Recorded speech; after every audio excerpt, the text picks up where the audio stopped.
Good afternoon, everyone. How you doing? And this is not the crams. This is the after-party session. You're all in the right room? All right. My name is Skip Brown. I'm from Portland, Maine, and they've made me the moderator of this session. This panel is supposed to discuss and demonstrate after-party preparation, programming, and performance. We're supposed to show you how to blend talent with skits, how to involve the audience, how to judge the appropriateness, very important, of skits to be presented to the audience. After parties can be great social events with a mixture of laughter and talent. And that's entertainment. Would we all agree? All righty.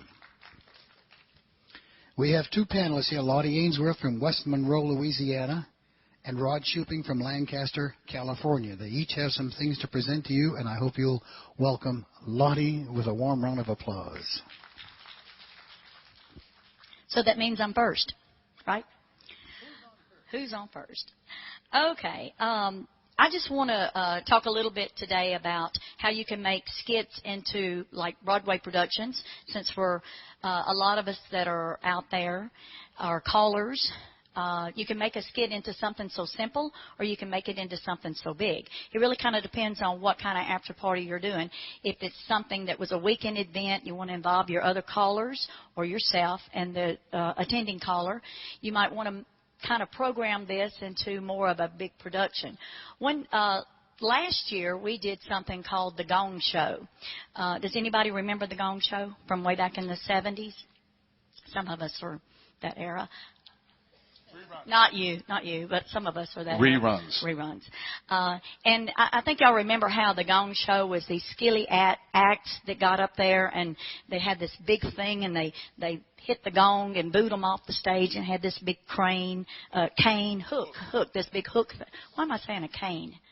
Because a cane looks like that. But anyway, we had this big hook thing where we would pull them off the stage and all that. So we literally did that. We got like 20 people to participate. We got them to create their own act, which was really easy for me, the one that was trying to ramrod this. Ramrod's not the right word. Conduct this and coordinate this. And they actually went back and looked at the Gong Show, and they came up with all kind of little acts that they could do. Some of them were really just like the Gong Show. Some of them were not.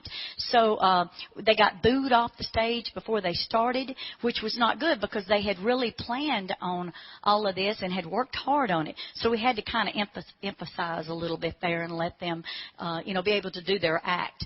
One year, we did the Sister Act. Has anybody ever saw that movie, The Sister Act? Really, it's kind of a fun musical, which was really fun to all of us. We had a lady make 12 non-costumes. We had a priest. We had a bunch of nuns there. We were singing and dancing, and we really had a big Broadway production show going on there, or we thought it was Broadway for West Monroe, Louisiana. And everybody really enjoyed that. We gave them little snacks. So some of the skits that I've been involved in and I've done were like big plays. But one of the things I want to show you today is how you don't have to do all that. You can just spontaneously pick people in the audience and get someone to help you with the skit that can happen just like that. It's funny, or it could be funny. I hope you laugh. And I have some of the handouts later at the end of this hour, half hour. Stop it. Anyway, at the end of this time. Good thing your wife's in here. I'd beat you if she wasn't in here. That you can look at, and what they are is just some of the skits that we'll kind of do. All right? So, if you want to I don't have a whole lot of copies, but I have a few copies. I think I have plenty for what we have. So I need one lady, just one lady. It doesn't really matter what color your hair is, but I need one lady to help me just read a skit that's very simple, very quick. Do I have any one lady volunteer? If not, believe me, I'll come and get you. Thank you. You'll work. There's another microphone out there? Yeah, let her use that one. I'll come down there with you.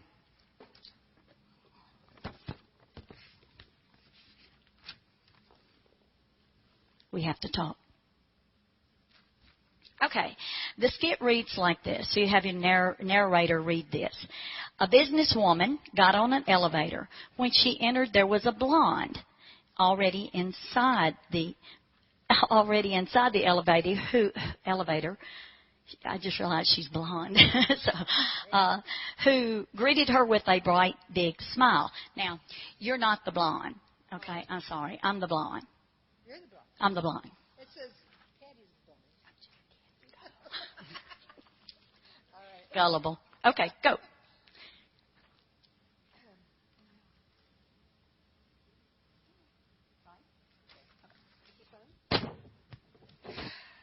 TGIF. SHIT. TGIF. SHIT.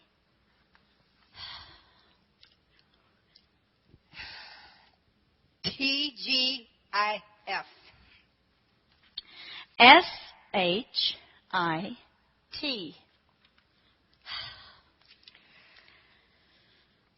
TGIF means thank goodness it's Friday. Get it? I mean, duh. SHIT means sorry, honey, it's Thursday. Thank you. Good sport.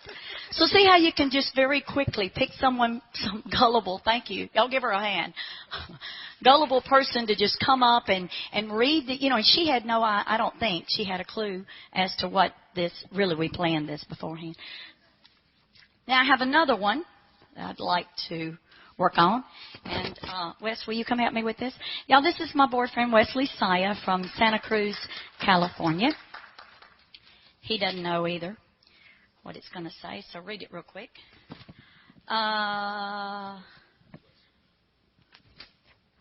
We don't say a whole lot on this one. It's a lot of the actions. The scene is a man and a wife are waving and saying goodbye to someone as if they're leaving. Okay? So both say that. Goodbye. See you later. Drive safely. So long. You have to wave. Bye. Good riddance. Bye. Thank y'all. See ya. And you say, I hate those people. They come when they're not invited. They drink all of our liquor. They eat all of our food. Beth, she could sink the Bismarck. Jim, he had this green thing stuck in his teeth all night. We didn't even serve spinach. Now, I never want to see these people again in our house again. but honey, there are children. I know some of them's corny, but they're kind of funny. Little corniness there. Okay, and I have one more that I want Rod to help me with. So these are the quickie skits. Thank you, Debbie. Worried. Oh, did I fall off? Probably down in there. No, I don't want you to look. Thanks for all your help, though. Okay, this one is you can tell I'm coming from my southernness, a lawyer's office.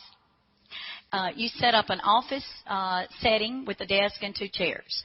Rod is going to be the lawyer. Go.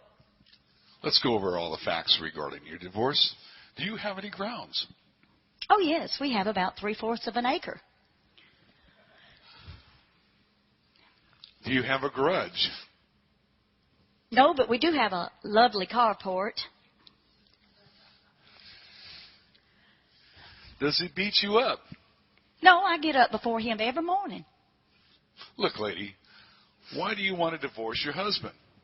It's because that man can't carry on an intelligent conversation at all.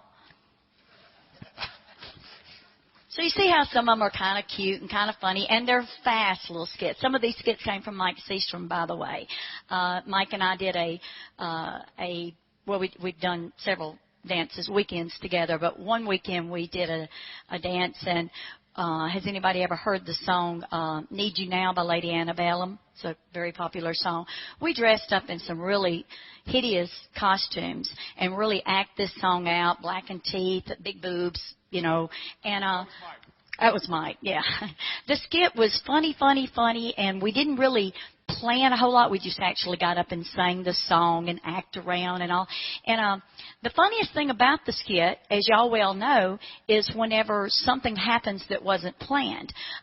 Most of y'all might know that Mike Seastrom is a dentist. Beautiful teeth, and looks at everyone else's teeth, by the way.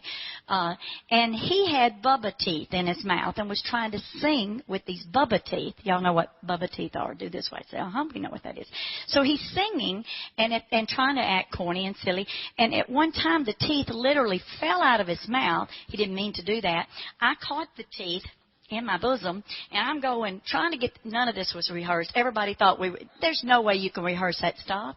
There's no way. So I'm pulling the teeth out, and we're jumping around with the teeth, still singing, and everybody's jumping up and down like we've really done something funny. And it's all because they knew it wasn't staged. They knew the whole thing had went wrong.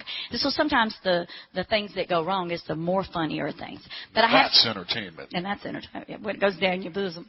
So I have some copies of some of that later on if somebody wants one. And I also have some pictures of some of the skits that I've done if you want to just kind of look at them. We did a Blues Brothers act one time where, has anybody saw the movie Blues Brothers? They throw ping pong balls at them when they're in the bar. The Blues Brothers are singing, and they throw ping pong balls at them. Well, we put a great big fence thing up and had everybody in the audience participate in this, throwing ping pong balls at them as they were singing. Well, at the time, my 14-year-old grandson was 6, and he was one of the little Blues Brothers. So he's so cute up there. He was the only one that had all the stuff down. At 6 years old. I was so proud of that. Anyway, so that's all I have, and thank y'all so much for being so attentive. Thank you, young lady. Now we'll move on to the man in the blue shirt. Blue shot. So I forgot my hat and sunglasses. Rod The Shuping. Blues Brothers there. All right, when we talk about after parties, there's all kinds of different after parties, and the more you involve the audience, the better off I think we are. Back the original after parties were simply a square dance after the square dance. You invite all the newer callers, the local callers, anybody, and just have a square dance with somebody else. The venue really makes a difference. What she said is where you're at, where you're doing. If you got a lot of campers, it might just be let's take this after party out to the campfire and play guitar and sing songs. If you're going to do that, it helps to have maybe handouts of the traditional songs everybody knows. So there's a lot of different things. But today we've got into the karaoke. So you can load up tons of karaoke songs on your laptop and invite the folks to come up and sing and be karaoke people. So there's a lot of different things. I like to go back when I start researching stuff is think about what I did on the different cruise ships I've been on, what those people do. And one of the most popular things is the newlywed game. You can write your own questions, but you can sit here and I want a couple here, a couple there, a couple here, and you get them up here and you separate them and you just ask them some questions. You can do that anywhere you go. The questions asked have to be, you just write your own. And that way every time you do this, it's different. And they will be your entertainment, guarantee it. They will entertain you better than we can entertain you. One of the games I play is boat races. And during a dance, I will find somebody gullible like Wes and maybe Tom there, and I says, hey, guys, we're going to have, after the dance, we're going to have some boat races. And I want, when I announce this, and I says, I've got two captains, it's Tom and Wes, and you guys, we need to split this hall in half, and we're going to get some cheering. We're going to get the teams behind with cheer for them. And so while we go up here and after the dance, we've been pushing this the whole day about how the boat races and you guys the applause thing. Who's got the most? The more you applause, the harder you can. The further your boat will go. So what you do is you get two guys lined up here, and you have a tray like this, and you fill it full of water, and you have a couple styrofoam cups, and you make little sailboats out of them. And so you get these people around here, and they say, I got to hear you cheer. I got to hear you cheer, and you get them, get them up there and says, okay, let's practice a little bit, and you have them blow on the cup, and the cup goes across the tray here, and whoever can get their cup to the other side of the tray first wins. So everybody's up here and crowded around, and this is full of water. And I'm the guy that starts this here. Now I'm not going to do this for real, but come on over here, Lottie, and sit down here. Wes, would you come up here? And so you know what? I need some folks to be right here. You're on this side. I need some folks to cheer for him.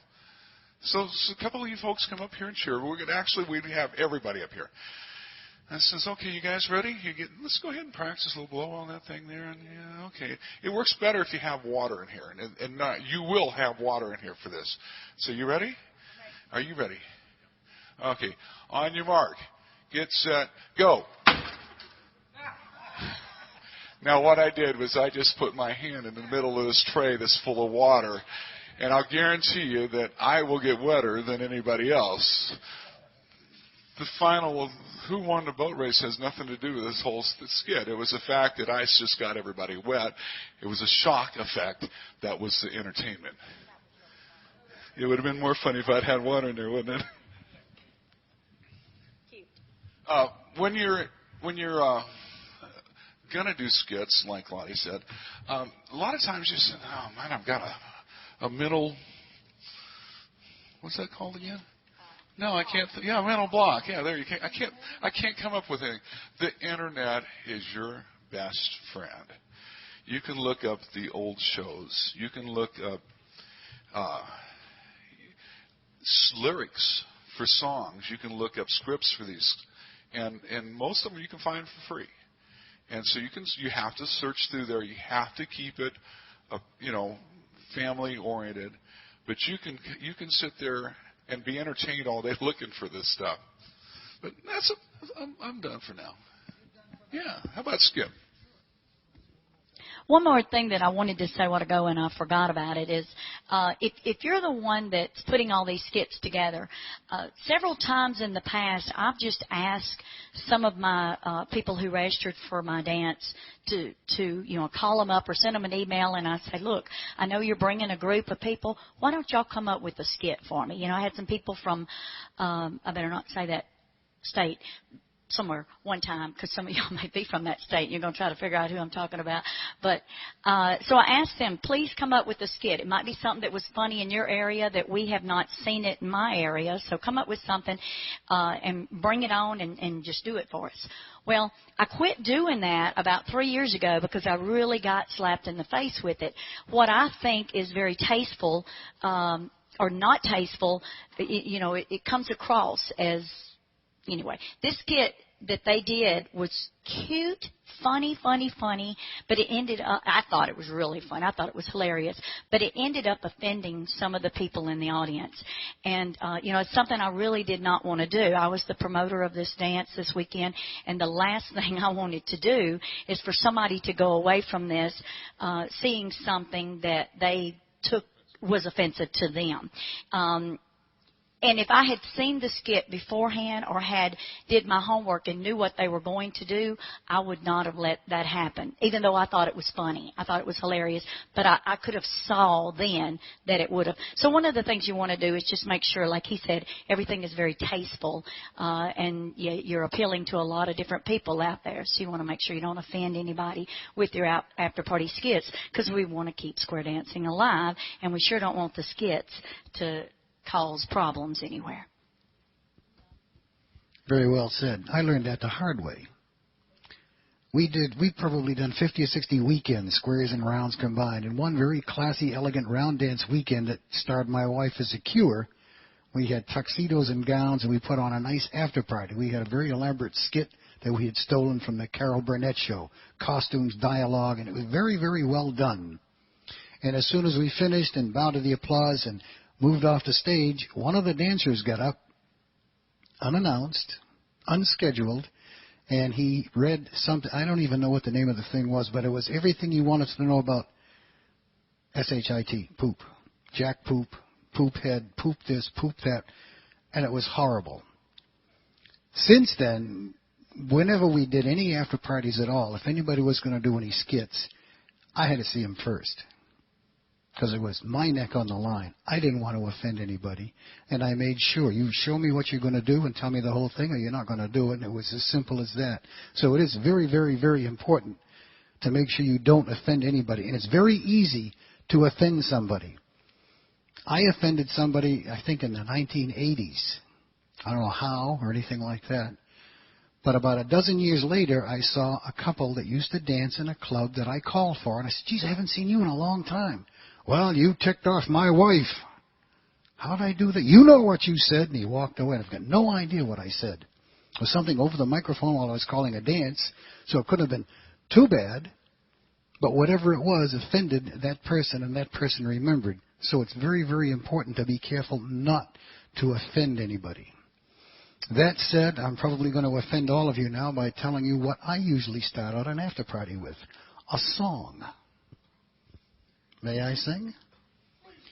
When I was just a little boy, I asked my mother, what will I be? Will I be handsome? Will I be rich? Here's what she said to me. Hell no!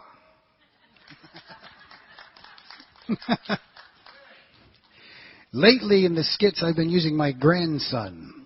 I make myself the punchline. If anybody's going to look silly in a skit or you're going to poke fun at anybody, make sure it's yourself or some other staff member, not a member of your audience, not a paying customer. So I give my grandson the punchlines, and I'm the butt of the joke. The last one we did involved a state trooper chasing a speeder. I was the big, burly, ugly, hairy, monstrous state trooper chasing my grandson who was driving a red sports car. Because we didn't have any sports car, we didn't have any gun, badge, belt, nothing. He started running, I started chasing, and I got the audience. Hey, we don't have a siren. Make siren noises. Everybody make a siren noise. Come on. A little louder. That's a big state. All right. And we're running, and we've got all that noise. And I finally pull him over, walk up and plant my foot on the front of his car, whip out my pad, say, son, you know how fast you were going? And he says, yes, sir, I was going 57 miles an hour. You know what the speed limit is? Yes, sir, it's 55. 2 miles over, so I'm a real pain in the butt already. The audience knows this. I'm mean. And I write my ticket, and all of a sudden, I swat at something flying around my head. And I keep writing, and it goes, and says, what the devil is that thing? He looks up at me sweetly, 12-year-old boy. Well, that's a circle fly. I never heard of a circle fly. What's a circle fly? Well, you usually find them in barns. They're flying around a horse's behind. And I write, say, boy, you ain't calling me a horse's behind, are you? He looks up and he says, why, no, officer, but it sure is hard to fool them circle flies. It's cute. And we're going to do one this year in Oklahoma. We belong to the Overseas Dancers Association, and we're going to be meeting in Oklahoma. And there's going to be another gentleman with me and my grandson. The three of us are going to be religious leaders. No church names, nothing, because if I say Baptist, I've ticked off the Baptist. Catholics, you can't do that. But 3 different churches. And it's a hot August afternoon, and we are out walking through the woods and the meadows. We come across this pond, and it's very hot, and we're sweaty. Let's take a dip. We don't have swimming suits. Who's around? So we all strip down, go in the water, and we're cooling off. As we're coming out of the water, we hear giggling and noise, and it's because the ladies' Sunday Bible group walking through the woods on a daily picnic or their weekly picnic. And there's no way we can get back in the water. There's no way we can get to our clothes. So we stand there. And 2 of us cover our groin. My grandson covers his face. And we stand there as the ladies giggle and walk by. Once they leave, my big friend and myself, we turn to my grandson and says, what's wrong with you? Why didn't you cover your face? And he says to us, quite innocently, I don't know how it is in your church, but in mine, they recognize you by your face.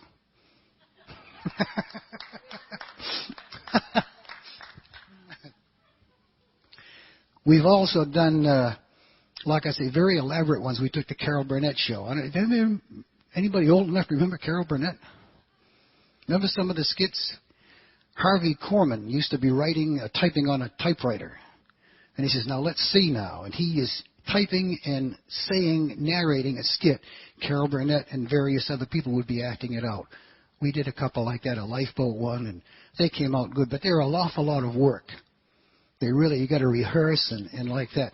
They're very much fun. We also did one from the Johnny Carson show, Adam and Eve in the Garden of Eden. Remember Johnny Carson was dressed as Adam with the fig leaf, and Betty White was Eve. We've done that several times. And I've also done Elvis. I did it once at CALLERLAB. Some of you might have seen it. I don't know. You did. And he Lottie. makes a good Elvis. But look at me. I'm 70. Yeah, I'm older than I've been around. I don't look like Elvis. I don't move like Elvis. I don't sound like Elvis. And if I put on the Elvis suit and the glasses and the wig while I'm standing here, you wouldn't believe it. But when the lights are dim and the entrance music to Elvis plays, and then you see this old man in Elvis suit and the glasses, the illusion is quite real, and you go, hey, go for it, man. You know, you really feel good about it. All right. I think I'm done for a minute. Certainly.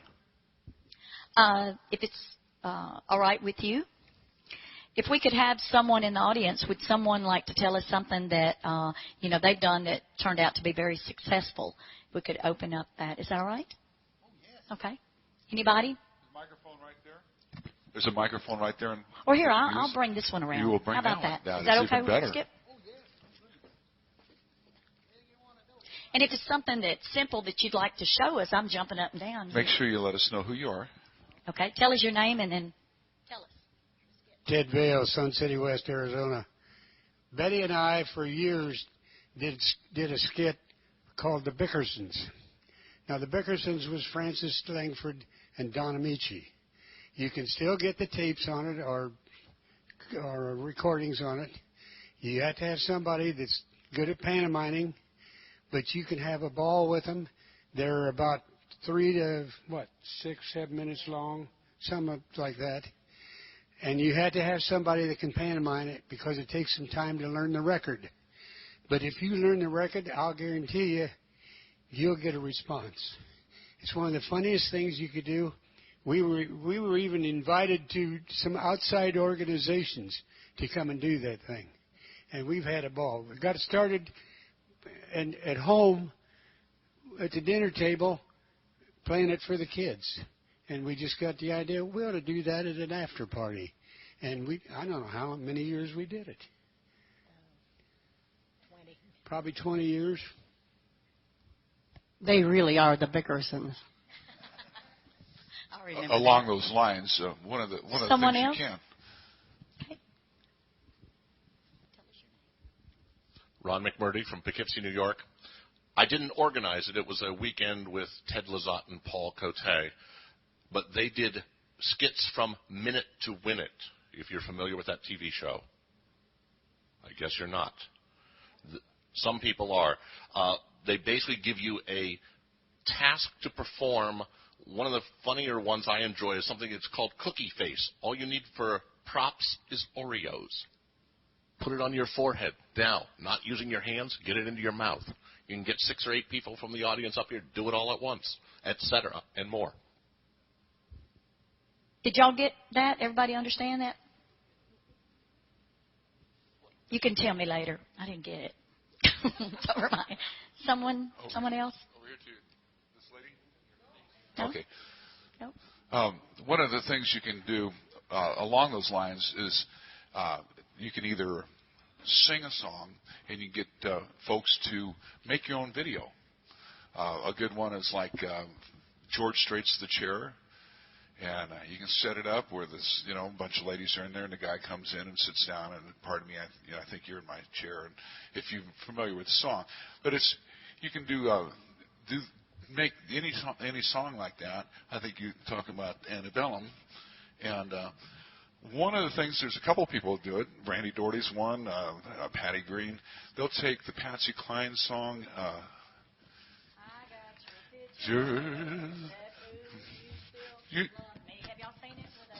So basically, they stuff their dress.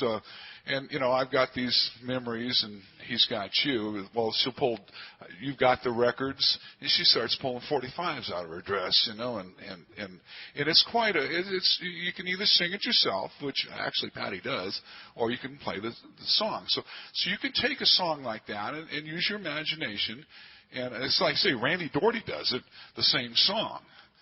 And he'll pull a golf club out of his shirt and all kinds of different things, and it's really great to use your imagination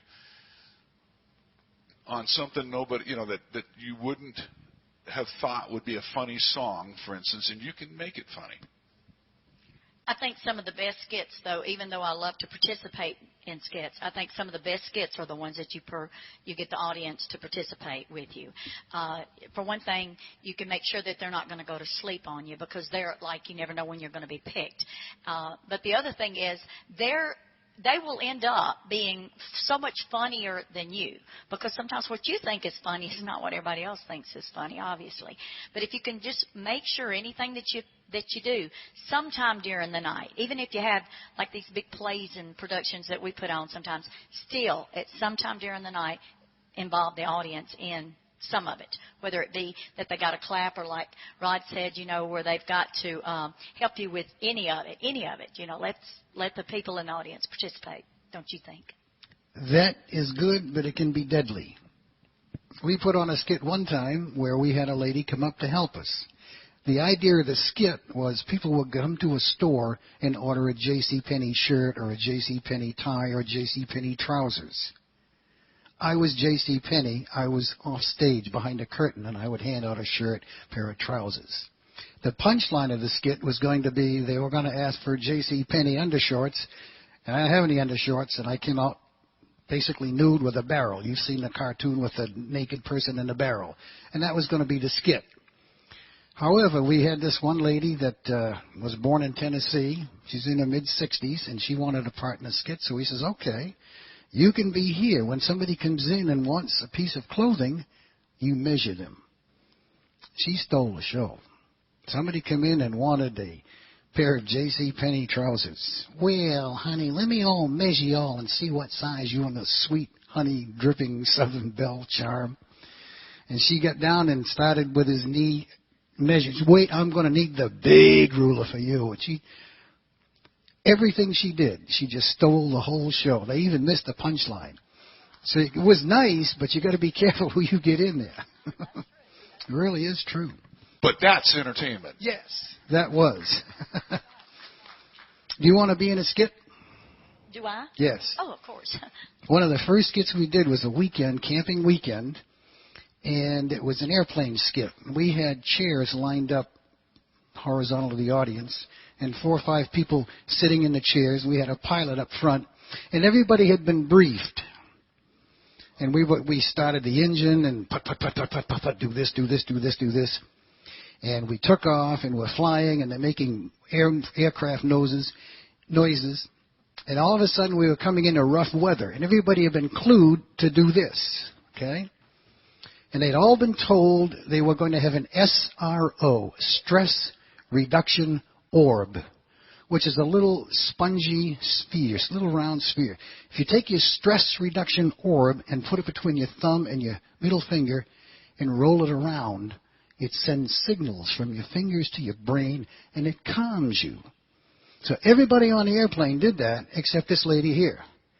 She didn't have one. You forgot your stress reduction orb, didn't you? Yes, all righty.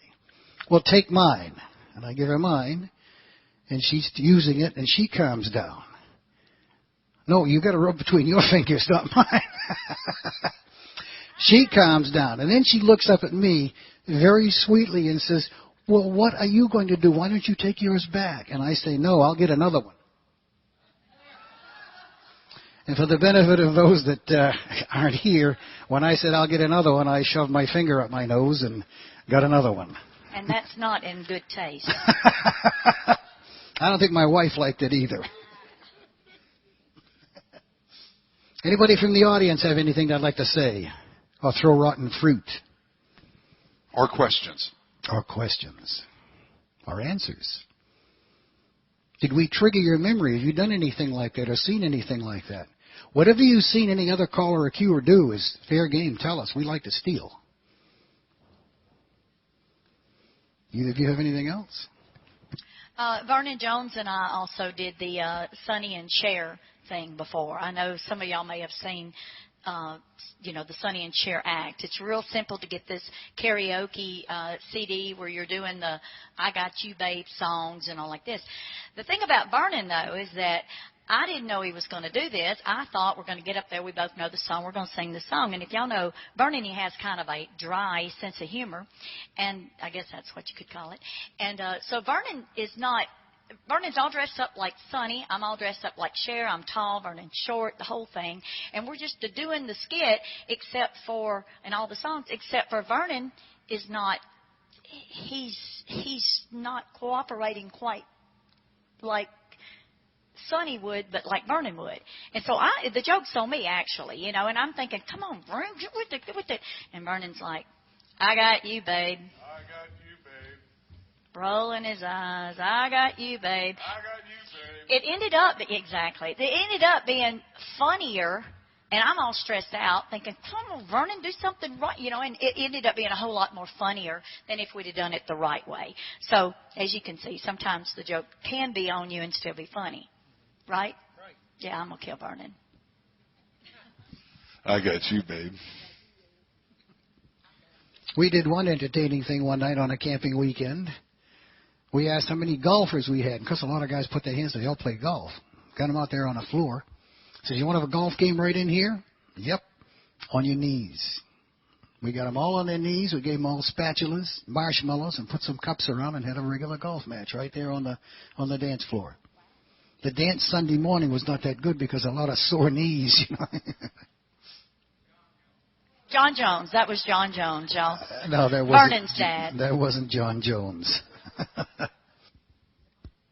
Is there anybody else that would like to say something or tell us about something that happened to them?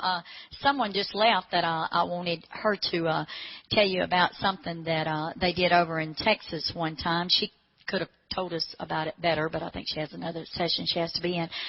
They did the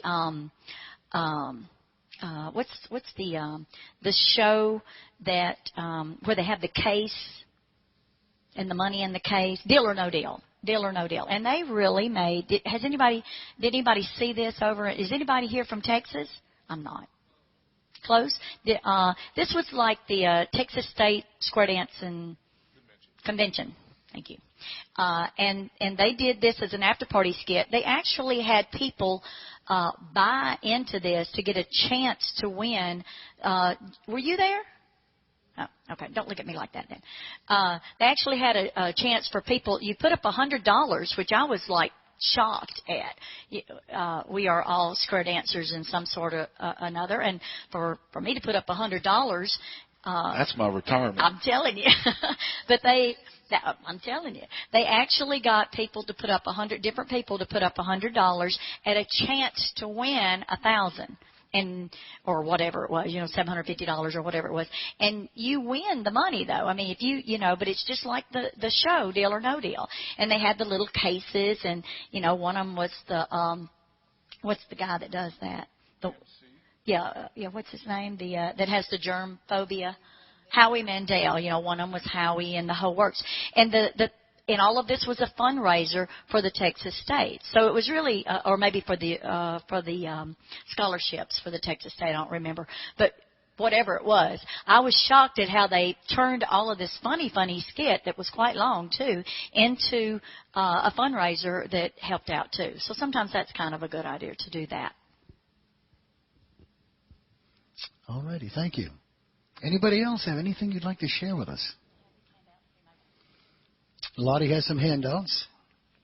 And Rod has a used tray and a couple of sailboats I guess he's willing to part with, right? Huh? We can put some water in the tray this time if anybody wants to race.